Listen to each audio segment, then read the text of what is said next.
आप देख रहे हैं TNN 24 उर्दू न्यूज चैनल और मैं जामिन अतहर आपको सलाम अर्ज करता हूं। और मैं एक ऐसी जगह खड़ा हूं जो कि भंडारा, जो कि नागपुर से ये 70 किलोमीटर दूर स्थित है।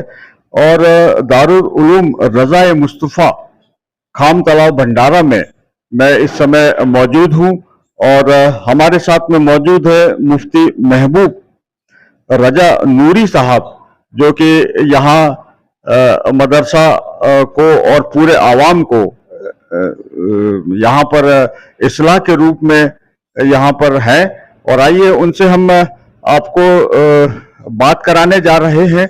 और चूंकि हजरत का ये पैगाम था कि हमें जो है वीडियो पे नहीं आना है, तो इसलिए हम उनको बात को रखते हुए, उनके जज्बात की कदर करते हुए आपको हम वॉइस रिकॉर्डिंग सुनाने जा रहे हैं। और TNN 24 उर्दू न्यूज में आपका इस्तकबाल है। तो आइए हम आपको मिलाने जा रहे हैं मुफ्ती महबूब रजा नूरी साहब से। उम्रा और हज के आसान शब्दों में हाजियों को क्या करना चाहिए? सबसे पहले तो मैं आपके दर्शकों को सलाम पेश करता हूं और आपका मैं इस्तकबाल करता हूं कि आप हमारे इदारे दारुल रज़ा मुस्तफ़ा में तशरीफ़ लाए हैं। बहुत बहुत आपका शुक्रिया और आपका खैर मक़दम है। असल में उम्रा और हज ये इंसान बार बार करता नहीं है, इसलिए हुज्जाजे किराम या उम्रा को जाने वाले हज़रात बहुत ही डर जाते हैं कि हमें उम्रा कैसे करना चाहिए और हज कैसे करना चाहिए, हम उम्रा कर पाएंगे या नहीं कर पाएंगे, हज के अरकान अदा कर पाएंगे या नहीं कर पाएंगे। बहुत डरे हुए और सहमे हुए रहते हैं, जबकि उसके बहुत मुख्तसर और आसान तरीका भी है। असल में उनको आसान तरीका से बताने की ज़रूरत है। अगर आसान लफ्ज़ों में और आसान तरीके समझाया जाए तो कोई मुश्किल काम नहीं है। उम्रा में महज 4 काम करना रहता है। एक काम है एहराम बांधना, दूसरा काम है तवाफ़ करना, तीसरा काम है सफ़ा मरवा के दरमियान सही करना, और चौथा काम है हलक करना, यानी सरमुंडा लेना या फिर बाल को कतरवा लेना। अगर ये 4 काम कर लेगा तो उसका उम्रा हो जाएगा। ये कितना आसान है, ये 4 काम कर लेंगे आपका उम्रा हो गया।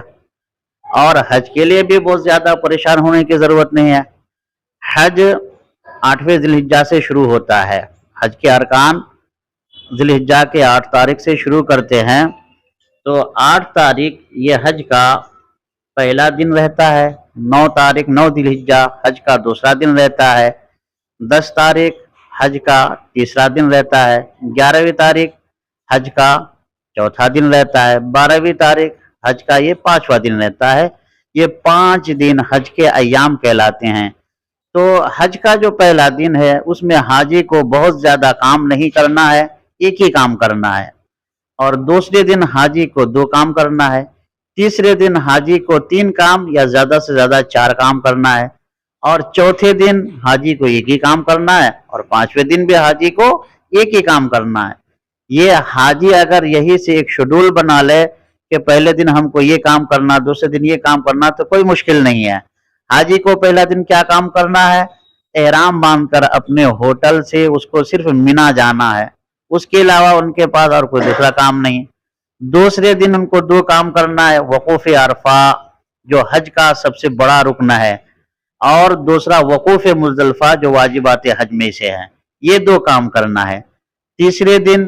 तीसरा दिन यानी 10 ज़िलहिज्जा को 3 काम करना है।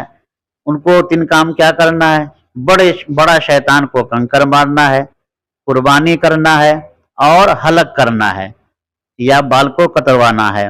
और अगर उस दिन चाहे तो वो तवाफ़ ज़ियारत जिसे तवाफ़ इफ़ाज़ा कहते हैं वो भी कर ले, नहीं तो वो चौथे दिन भी कर सकते हैं। तो तीसरे दिन 3 काम या 4 काम, और चौथे दिन सिर्फ एक ही काम करना है। क्या काम करना है? तीनों शैतान को कंकर मारना है। पहला छोटा उसको 7 कंकर मारना, फिर बीच वाले को 7 मारना, फिर जो बड़ा शैतान उसको 7 कंकर मारना। फिर 5वें दिन भी एक ही काम करना है, तीनों शैतान को कंकर मारना है اور غروب آفتاب سے پہلے پہلے آپ کو مینا چھوڑ کر کے مکہ آ جانا ہے۔ آپ طواف اگر زیارت کر لیے ہیں تو آپ کا حج مکمل ہو گیا، اب صرف طواف رخصت رہ گیا۔ حاجی جب وہاں سے رخصت ہوں گے تو ان کو طواف رخصت کرنا ہے، چونکہ آفاق حاجی کے لیے طواف رخصت واجب ہے۔ تو یہ مختصر سا حج کا اور عمرہ کا طریقہ ہے، اتنے آسان ہے۔ اصل میں حاجی لوگ جب پوری کتاب پڑھتے ہیں اس میں بیچ میں مسائل بھی رہتے تو الجھ جاتے ہیں، اس لیے حج کو جانے والے عمرہ کو جانے والے پہلے موٹی موٹی چیز دیکھ لے کہ عمرہ میں کتنی چیزیں ہیں اور حج کے 5 دنوں میں کتنی چیزیں، یہ آسان طریقہ ہے۔ تو اور ہم یہ بھی جاننا چاہیں گے کہ ضلع بھنڈارا سے کتنے حاجی لوگ جا رہے ہیں؟ ماشاءاللہ، اللہ کے فضل و کرم اور پیارے آقا صلی اللہ تعالی علیہ وسلم کی عنایت سے ضلع بھنڈارا سے 50 سے 60 کے درمیان تقریباً 54-55 عازمین حج جو ہے تشریف لے جا رہے ہیں، حج کے لیے جا رہے ہیں۔ میں ان حجاج کرام کو مبارکباد پیش کرتا ہوں اور دعائیں بھی دیتا ہوں کہ اللہ تعالیٰ انہیں حج مبرور عطا فرمائے اور ہمیں بھی ان کے وسیلے سے حرمین شریفین کی زیارت سے مشرف فرمائے۔ اگر ایک نیکی کرنے میں 1 لاکھ نیکی ہے تو ایک گناہ کرنے میں بھی 1 لاکھ گناہ ہے۔ اور دوسری بات، بہت سارے حجاج کرام جو ہے لڑنے بھیڑنے پر بھی آ جاتا ہے، ان چیزوں کا خیال کرنا چاہے۔ وہاں ہم کچھ کمانے کے لیے گئے، گوانے کے لیے نہیں گئے، کہیں ایسا نہ ہو کہ ہمارا بٹوا ہی خالی ہو جائے۔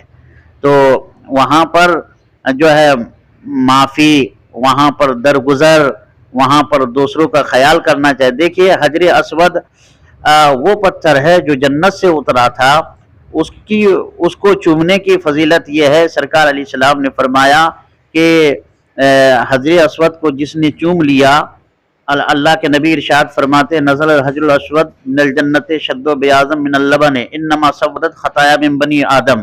حجر اسود جنت سے اترا تھا، دودھ سے زیادہ سفید تھا۔ پوچھا صحابہ نے یا رسول اللہ پھر کالا کیسے ہو گیا؟ تو کہا جب حاجی حج کے لیے جاتا ہے، صلی اللہ علیہ وسلم نے ارشاد فرمایا حاجی جب حج کے لیے جاتا ہے اور اس پتھر کو بوسہ دیتا ہے، چومتا ہے، تو وہ پتھر لوگوں کے گناہ کو چوس لیتا ہے۔ تو لوگوں کے گناہ کو چوستے چوستے چوستے یہ سفید پتھر کالا پڑ گیا ہے۔